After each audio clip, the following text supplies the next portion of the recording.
थेट वार्ता चॅनलवर आपलं मनपूर्वक स्वागत आहे। आज आपण गुजरातमधील बाहुबली शहा प्रकरणावर चर्चा करणार आहोत।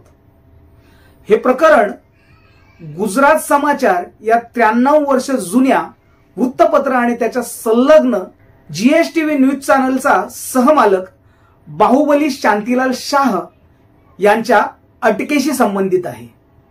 या प्रकरणाने गुजरातसह देशभरात राजकीय आणि सामाजिक वाद निर्माण केला आहे। प्रवर्तन संचालनालय म्हणजेच ईडी 15 मे 2025 रोजी बाहुबली शहा यांना मनी लॉन्ड्रिंगच्या आरोपाखाली अटक केली।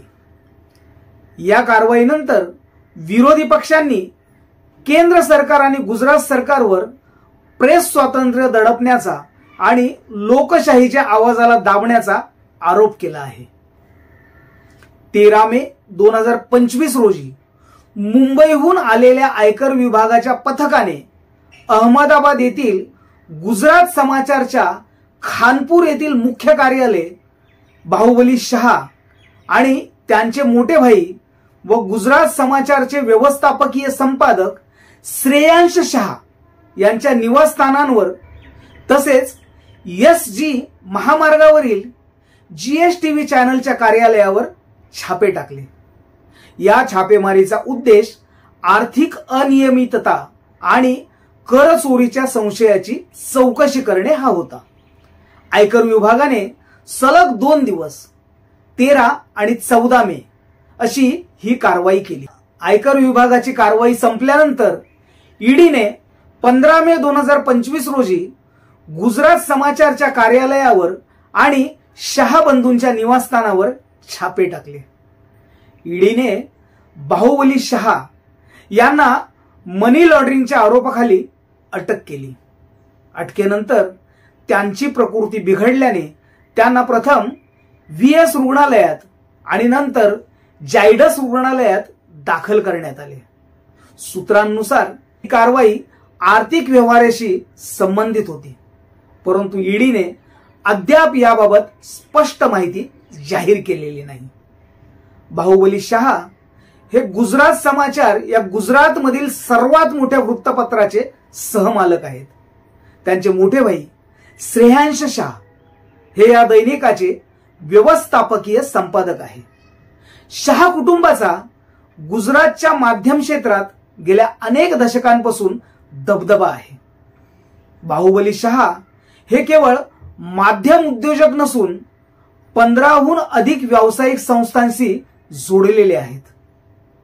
गुजरात समाचार हे 1932 मध्ये स्थापन झालेले वृत्तपत्र आहे। छापेमारी आणि अटकेच्या वेळी शहा कुटुंब त्यांच्या आईच्या स्मृतीबेन यांच्या निधनामुळे शोकात होते।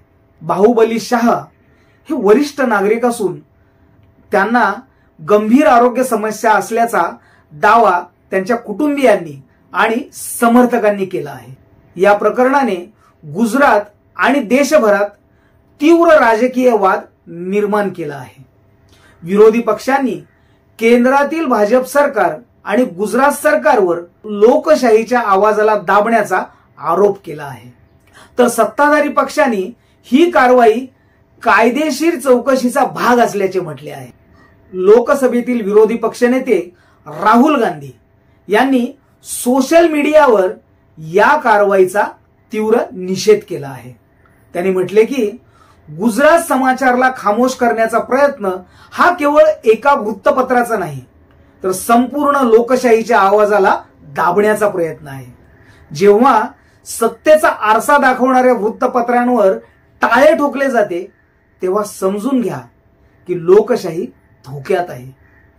त्यांनी पुढे असे म्हटले की बाहुबली शहा यांची अटक ही त्या भयाच्या राजकारणाचा भाग आहे, जी आता मोदी सरकारची ओळख बनली आहे। देश ईड्यांनी किंवा भयाने चालणार नाही, तर भारत सत्य आणि संविधानाने चालेल।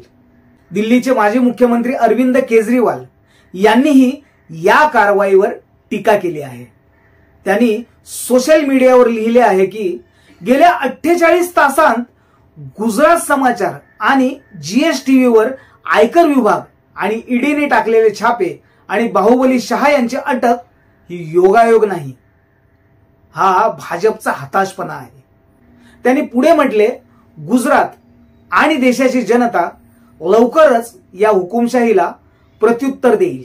गुजरात काँग्रेस अध्यक्ष आणि राज्यसभा खासदार शक्तिसिंह गोहिल यांनी केंद्र सरकारवर माध्यमांचे दमन केल्याचा आरोप केला. त्यांनी म्हटले, सत्य बोलण्याची किंमत चुकवावी लागते आणि हाच भाजपचा खरा चेहरा आहे. गुजरात समाचारने नेहमीच सत्तेपुढे प्रश्न उपस्थित केले, मग ती कोणत्याही पक्षाची सरकारे असो. अलीकडेच भारत पाकिस्तान वादावर सरकारची टीका केल्यानंतर ते निशाणावर आले. गोहिल यांनी छापेमारी दरम्यान शहा कुटुंब मातृशोकात असल्याचा उल्लेख करत कारवाईच्या संवेदनशीलतेवर प्रश्न उपस्थित केले. त्यांनी म्हटले, बाहुबली शहा हे वरिष्ठ नागरिक असून त्यांना गंभीर आरोग्य समस्या आहेत. ही अटक प्रेस स्वातंत्र्यावर हल्ला आहे. प्रत्येक माध्यम विकले गेलेले नसते. भाजप समर्थक आणि काही सोशल मीडिया वापरकर्त्यांनी ही कारवाई कायदेशीर आणि आर्थिक चौकशीचा भाग असल्याचे म्हटले आहे. एका पोस्टमध्ये असे लिहिले आहे, गुजरात समाचार सरकारवर टीका करते. याचा अर्थ असा होत नाही की त्यांना कर चोरी किंवा आर्थिक गैरव्यवहारांना मुभा मिळाली आहे. ईडीने ठोस पुराव्यांच्या आधारे बाहुबली शहा यांना अटक केली आहे. जर ते निर्दोष असतील तर त्यांना न्यायालयातून न्याय मिळेल. भाजपने या कारवाईला राजकीय रंग न देण्याचे आव्हान केले आहे आणि ही कारवाई स्वतंत्र यंत्रणांद्वारे केली जात असल्याचे म्हटले आहे. अनेक पत्रकार, सामाजिक कार्यकर्ते आणि नागरिकांनी या कारवाईचा निषेध केला आहे. काहींनी हे प्रकरण प्रेस स्वातंत्र्यावरचा हल्ला असल्याचे म्हटले आहे, तर काहींनी याला सरकारचा सर्जिकल स्ट्राईक असे संबोधले. गुजरात समाचार हे गुजरातमधील एक प्रतिष्ठित आणि निष्पक्ष वृत्तपत्र म्हणून ओळखले जाते. अनेकांनी असा दावा केला आहे की अलीकडेच या वृत्तपत्राने भारत पाकिस्तान सीमावाद आणि इतर मुद्द्यांवर सरकारवर टीका केल्याने ते सरकारच्या निशाणावर आले. विरोधी पक्षांनी असा आरोप केला आहे की सरकार सत्य बोलणाऱ्या माध्यमांना लक्ष्य करते आणि त्यांना दडपण्यासाठी केंद्रीय यंत्रणांचा वापर करते. ईडी आणि आयकर विभागाने मनी लॉन्ड्रिंग आणि कर चोरीच्या संशयावरून ही कारवाई केल्याचे सांगितले आहे. मात्र याबाबत अद्याप कोणतेही ठोस पुरावे सार्वजनिकरित्या समोर आलेले नाहीत. काहींनी असा दावा केला आहे की ही कारवाई गुजरात समाचारच्या संपादकीय स्वातंत्र्याला दडपण्यासाठी राजकीय हेतूने प्रेरित आहे.